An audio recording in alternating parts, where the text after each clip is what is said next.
So today I thought I'd make a video around packing. I have exactly 1 week left until I move to America, so it is the countdown week. Yeah, I thought I'd share the process that I've gone through to make sure I feel organized and that I'm happy with the way I'm leaving things and that I'm really prepared to make the move. Yeah, so for me, like, the first thing I look at is it's not just what I'm taking with me, but it's also what I'm leaving behind. I think a lot of the time it's easy to get caught up in the what am I packing, what do I need, what am I taking with me, and to kind of forget about what you're leaving behind and also the space that you're leaving behind, especially if you're moving out of your parents' house. It's, I don't know, I don't think it's very nice to just leave all your childhood things in your room and yeah, just kind of take up a space when they could use it for something else and they could turn it into a like guest bedroom or, you know, whatever they like.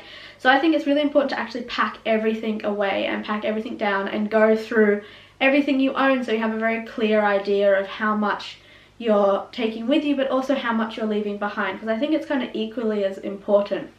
So the way I do this is I split everything into sort of 3 categories. One's childhood and memories, like anything that's related to like old school books or, you know, old teddy bears that you like or photos, whatever it might be.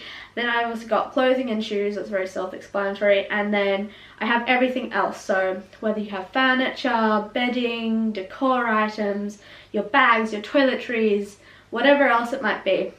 And I first start with the memories childhood section, and I just go through everything.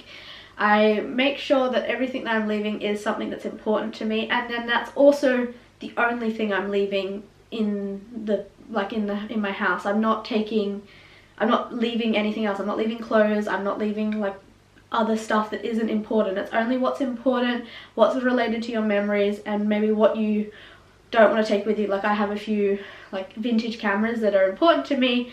I guess they do come under memories, I don't know, like you can define that for yourself, I guess. And then I go through all my clothes and my shoes. I quickly see if there's anything that I can pass on, like donate to charity or give to friends or whatever it might be, and yeah, just quickly go through that category. And then the next one is a little bit harder because I don't know, some decor items I guess you might want to leave behind if there's something you really love, but I try and get rid of as much of everything as possible, give to my friends, give to family members, donate to charity, and not leave anything that's like bedding related or anything like that behind, because yeah, people can be using that while you're away, especially if you're going for 4 years.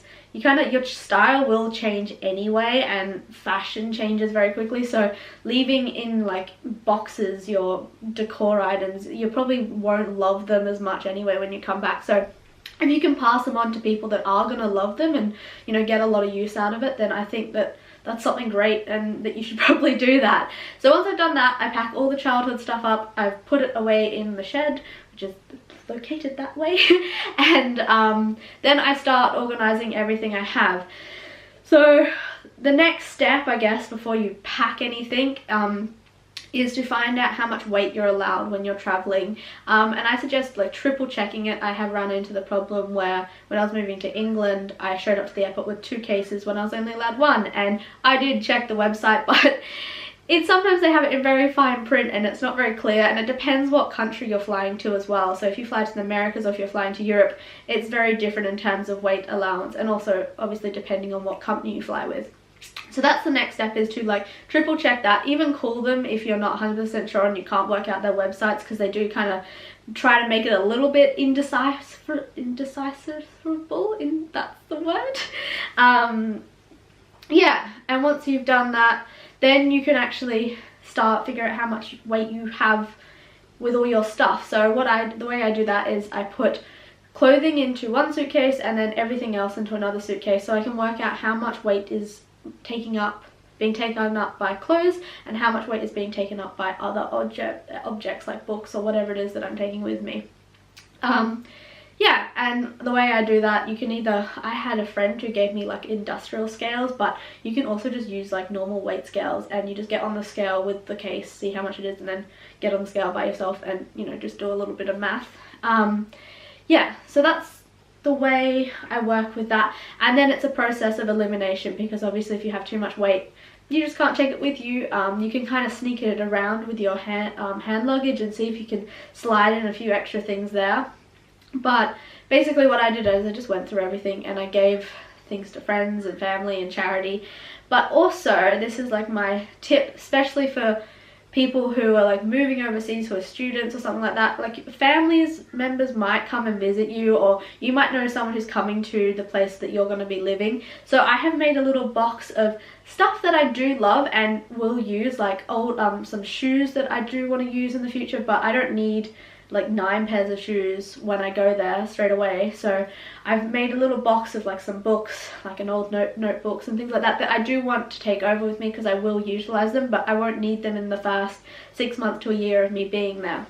So that's something that you can do if you think that possibly someone might be coming to visit you. But to be honest, you might actually, I mean, I think that I'm probably going to forget about everything in that box anyway, except for like 1 pair of shoes that I really want but can't take with me.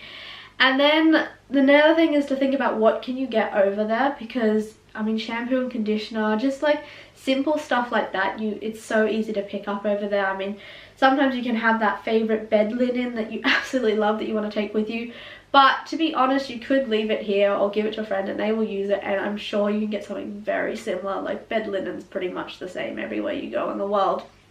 Yeah, that's another thing to think about. And then the main thing is to give yourself plenty of time, especially if you're going to do it thoroughly the way that I did it, and also the way that I suggest to do it, just so you know exactly what you're leaving behind. I think that's quite important, especially when you come back. So I came back from living in London and I had left it a mess when I moved over there, and so I had to spend quite a lot of time cleaning up after myself, and I felt bad because I left it all in the room. Even though it was in boxes, I didn't move it out of the way for someone else, so they had to come and move things around. So yeah, the main thing is to give yourself a lot of time, you know, especially if it's going to be a big move. Give yourself a month, like start actually putting things into piles, start organizing everything. I mean, I had 6 weeks in Australia to organize everything, and I think that was the perfect amount of time.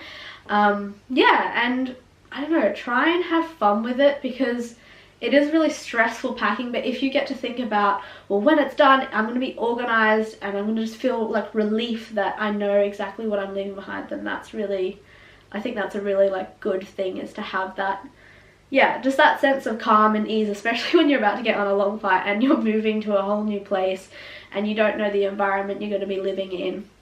So yeah, that's like my main things that I've done, like step by step, to make sure that I'm ready for moving overseas.